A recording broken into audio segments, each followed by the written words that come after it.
Welcome back, guys. It is Julie here with JT Wealth. There is always a lot of chatter about the NAT stock, and this week has been no different. So we are going to go over some of the changes that we've seen and highlight the important stuff. Here we go.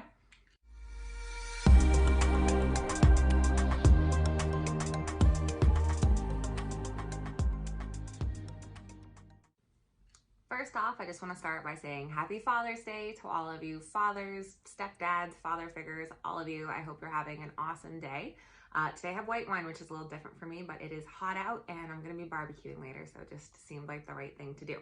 So I know you have all been following NAT like a hawk, and there has been a lot of price fluctuation in this last week, as well as some changes in the tanker spot rates and volume of NAT investors.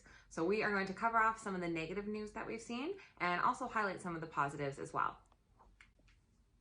So first of all, the price drop. So on Monday, we opened at $4.69 for the NAT stock. That same day, we saw a high of $4.98.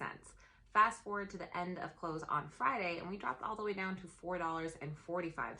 So that's about a 5% drop from the beginning of Monday to close on Friday.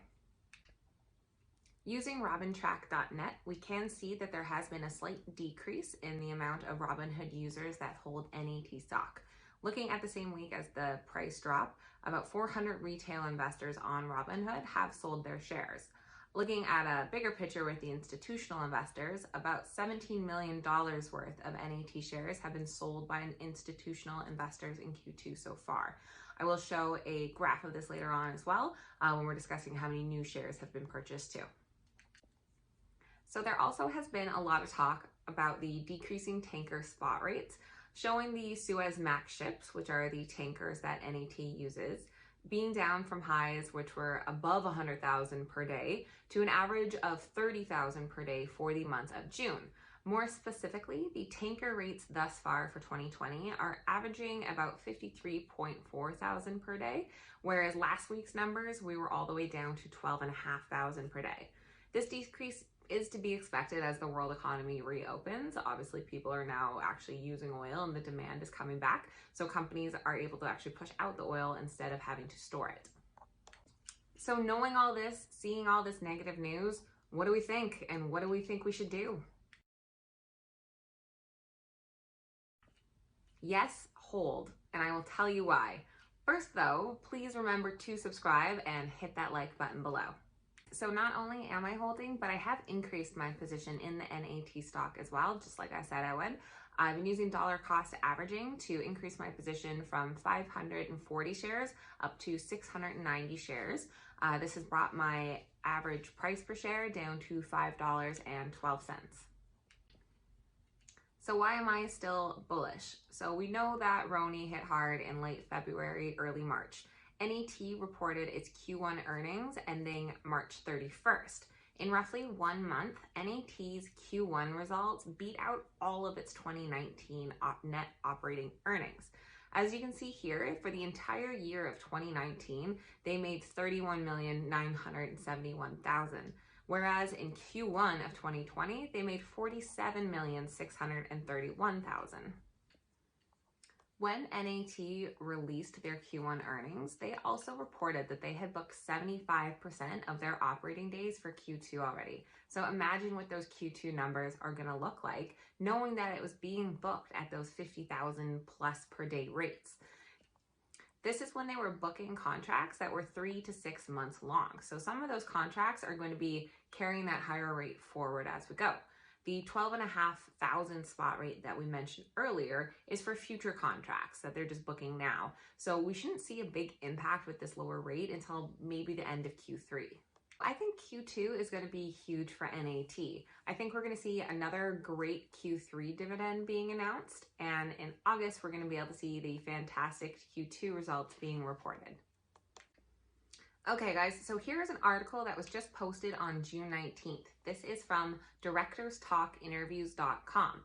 So they published an article on NAT and its current 38.9% upside potential, with 8 analysts giving a current buy rating and a mean target price of $6.25 with a high price of $11. The pros still definitely like this stock. So next, what we have here is a letter from NAT's CEO. This is dated June 18th. So he is seeing a positive development for the remainder of 2020 and moving into 2021. In the message, he cites the increased dividends and how important that is to them as a company. He also mentioned compliance to U.S. regulations regarding Venezuela, and that the balance between supply and demand is being a driving force in the recent success of the tanker industry. You can tell you really want to touch on some of the news and the headlines that have come out as of late and just provide that reassurance to some of the investors that they are in full compliance and are continuing to have a very positive outlook. Although a few investors have left NAT recently, the majority do continue to hold. This includes a vast majority in that institutional investor realm. $36 million of NAT stock is still being held by large hedge funds. These are numbers that haven't been seen since the second quarter of 2018. Yes, some people have left, but it is a small drop in the bucket compared to the large numbers that are still holding on and confidently waiting. Lastly, we can go back to the Q1's earning report. They said at the end of Q1 that NAT was in its best position ever. Their strategy going forward was positive, with a hint at higher dividends in an improved market, which we've already started to see. The most recent dividend increased from 14 cents a share up to 20 cents a share. Bottom line is this is a really strong company with potential for a huge Q2 coming up on August 14th. I, for one, will not be on the sidelines for it. I expect mid-July we're going to start seeing the price trend upwards as we get closer to the Q2 earnings, and upon release, who knows, we might even see that short squeeze that everyone has been talking about. The next couple of months should be really exciting, so don't get dissuaded by headlines and some fluctuations. Those fluctuations are normal. Stay the course. It's part of investing to see those ups and downs. I can see it easily going above $6, maybe even as much as $8. I'd say hold on, take that Q2 earnings report and get your September 4th dividend payout and hopefully all the gains that come with it. All right, guys, that's it. That's everything. Go enjoy your Father's Day. Have a beer. If you haven't subscribed, please do so already. Hit that like button. Tell all your friends. Drop a comment below. Let us know what you think, and we will see you next time. Thanks. Bye.